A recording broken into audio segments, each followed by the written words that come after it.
Hello everyone, this is Alexandra Florescu from Nemira Publishing House, and we are very delighted to introduce to you Alexandra Joel, the most new addition to Damen Tango, our collection where we host Dina Jeffries and Josie Silver and Natasha Lester, and now this wonderful book, The Paris Model.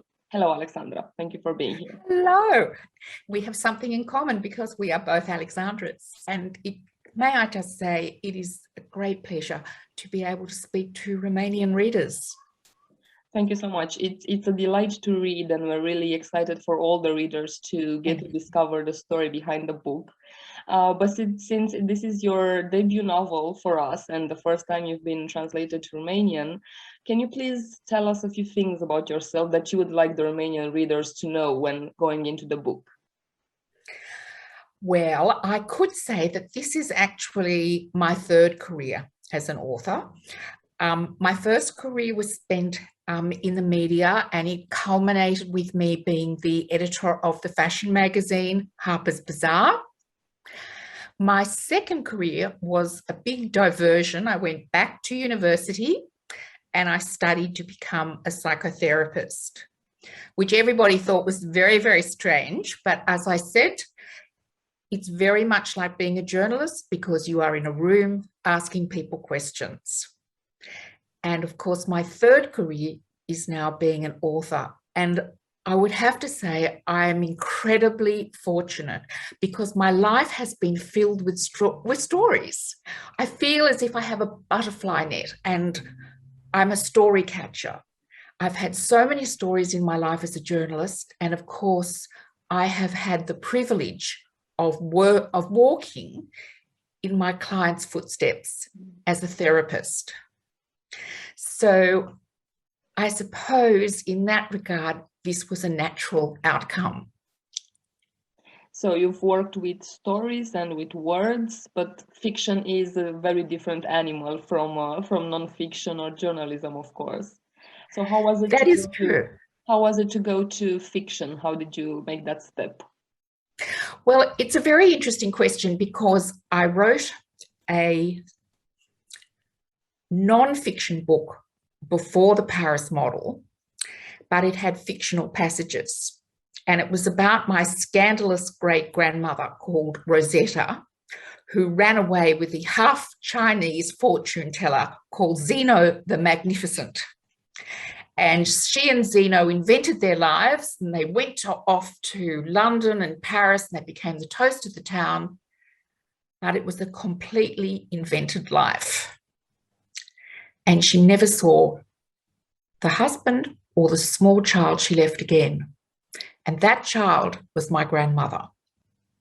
So because my great-grandmother lived this extraordinary life of invention, I wrote it partly as non-fiction, but partly as fiction because I wanted the readers to walk in her footsteps.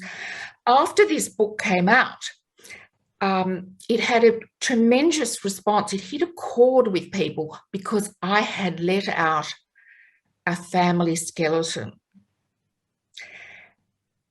One day I was with a very good friend of mine sitting in the garden, and after having many people share their stories with me, people I knew, but mostly people I didn't, she said, "I don't think I've ever told you about my mother."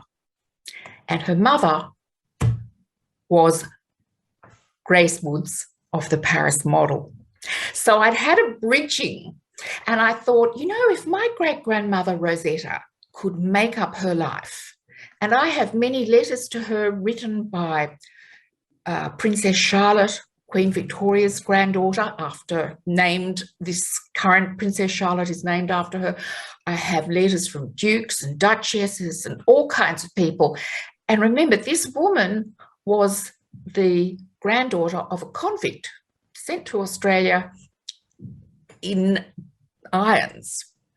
So I thought, if she can invent her life, maybe I can invent stories too. So I guess you could say I channeled my great-grandmother Rosetta, and now I can't stop. Well, that's a wonderful story. I mean, those are stories that are begging to be written. and we're very glad that you did manage to do that. So you anticipated my next question, which is that it's a known fact that the Paris model has a true story behind. So can you please tell us a bit, just the skeleton of the story at large in the novel? Yes. So once again, this is a partly true and partly imagined book.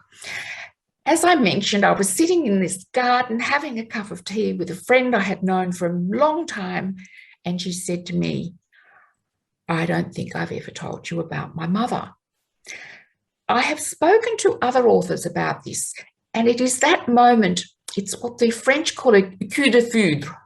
It's like falling in love, and you hear a story or you hear an overheard conversation, and you know that's going to be your book, and you know you have to write it.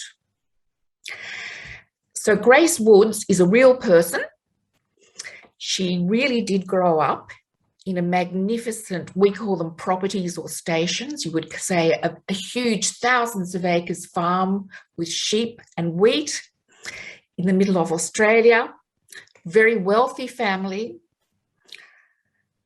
She married what you would call the boy next door, who was on the next enormous farm. Not very happily married. She was a very beautiful woman, young woman. And one day she discovered a secret by chance, which brought into question everything she thought she knew about herself, her parents, and her background. And the only place that she could go to discover who she truly was to Paris. And just to set the scene, of course, this was the fabulous post-World War II Paris, which was suddenly open to the world and was the most glamorous city on earth. And where, of course, Christian Dior in the world of fashion was the emperor. So, exactly. So she had modeled for Dior in Australia. Weirdly, Christian Dior's most famous collection was called The New Look, which came out after World War II. And after women having to wear boxy suits and very short skirts because there was fabric rationing, he brought out these sumptuous dresses with enormous skirts and tiny little waists and nipped-in shoulders, and became, as you say, the emperor of fashion. She became a model in his house, or as the French would say, a mannequin. And these girls were the toast of society. It was a time where everyone who was anyone was flooding into Paris. Europe had mostly been destroyed, but Paris was pristine. And so you had artists and you had designers and you had aristocracy and you had politicians and you had diplomats and you had refugees, but you also had spies. She becomes involved with a young man she thinks is a journalist, who in fact turns out to be somebody very different. And she is drawn into his shadowy world of espionage and has to play a very key role in foiling an assassination plot. That's so exciting. So you had this very personal story, very true story, and then of course you had to put all the historical realist frame to it. So I suppose you did some research. How did you jungle between the two, between the true story and how you fictionalized it? Well, it's very complicated. And because my genre is historical fiction, and I love to use real people and events. And so you're working with two timelines. One is the reality of events, and the other is your character's timeline and the narrative arc. And sometimes they just bump up against each other, which drives one crazy. So what I do is I make sure that all significant historic events are always at the right time in the right place. If it's something that is quite minor, I might have to move it by a few months just to make it work with the story. But I am very, very fussy, and I always let the reader know in the author notes if that's happened. We've got a friend. I'm sorry, you have my cat there for a second. As editor of Harper's Bazaar, of course, I was deeply involved in the world of fashion, but I have also written 2 books on the history of fashion in Australia. So I am something of a fashion historian, which gave me a very good basis to start with. I read very widely. I studied journals. I interviewed people. I also, and I think this is one of the most important things, I always feel you have to walk the walk. So everywhere that my character went, I went. If she was in an apartment in the Rue Jacob, I was in an apartment in the Rue Jacob. If she was on the Ile Saint-Louis, I was on the Ile Saint-Louis. If she was at Christian Dior, so was I. If she was in a Saint-Germain cafe, I was there too. I mean, hard life. Someone's got to do it. Yes, you walked in her shoes, in her glamorous shoes. But it is terribly important. And during some very dramatic scenes, which take place on top of a museum called the Jeu de Paume, you know, I stood there and I looked up and I looked down and I thought, could the brass band walk in from this angle, and could the rifle be pointed in that direction? So you actually, and sometimes you think it can, but when you go back and you actually pace it out, it doesn't make sense. But it was a delight. I went to the gardens in Giverny, where a beautiful scene in Monet's garden is set. And of course, I looked at wonderful, wonderful clothes. And I was very fortunate, although I had seen archives of Dior before, my writing period happened to coincide with a very important 70th anniversary exhibition of Dior's work. So I went to the major exhibition in Paris. I also went to London, subsequently, where it was on at the V&A. And it was also on in Melbourne, because there was this very strong association, extraordinarily, between Christian Dior and Australia. Australia was the first place after Paris that his revolutionary new look was shown, which seems amazing, you know, that he would go to send his beautiful clothes to this country, which was quite wild then on the other side of the world, and yet he did. So it was a huge pleasure to do the research, but there does come a point, you know, you can go down the rabbit hole. So I always make sure I do just enough research so that you can get going. And then I top up along the way, because otherwise it's so fascinating. One would simply never start writing. You can get lost and forget the story and forget Grace along the way. Exactly. And I mean, Grace is such an unforgettable character. She's so endearing, and she goes on such an extraordinary journey, because although she comes from a wealthy country, and it's a wealthy family, she's had a French governess, but she's still a simple country girl.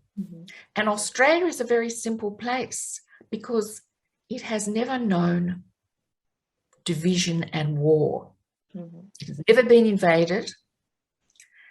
And when she goes to Europe, which is a very much more complex society, and after the war, with many wars, she begins to understand that life is not black and white, but it is painted in shades of grey. And those shades of grey is what she has to learn to accommodate.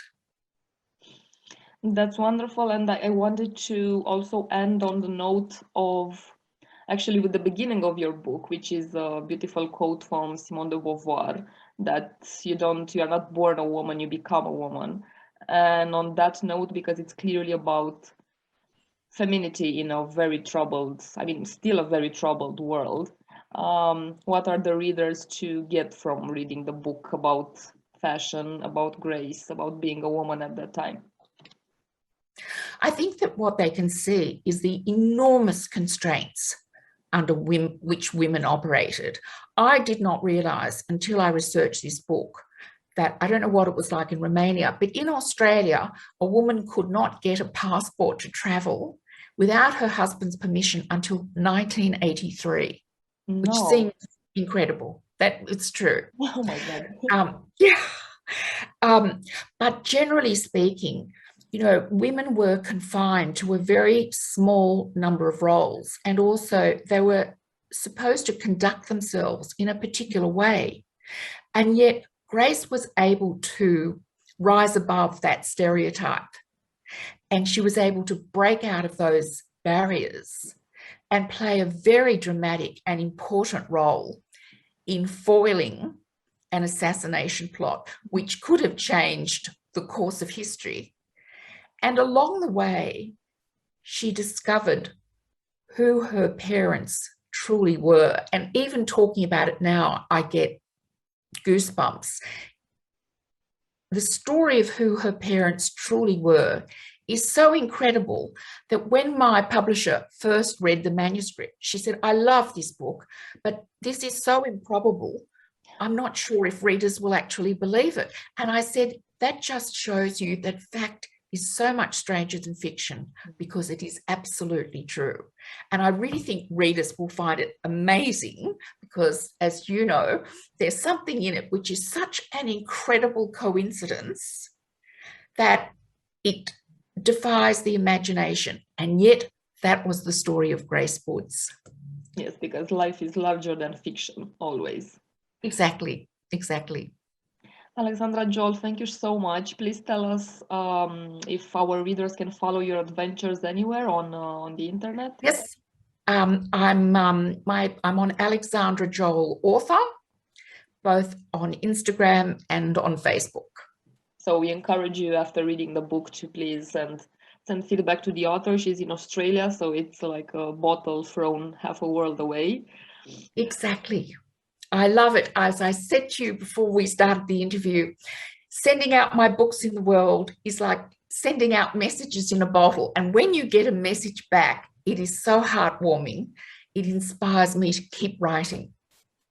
Thank you so much. And I hope we can see each other again for your next book after we publish it. I look forward to that. That would be delightful. Thank you, Alexandra. Thank you so much.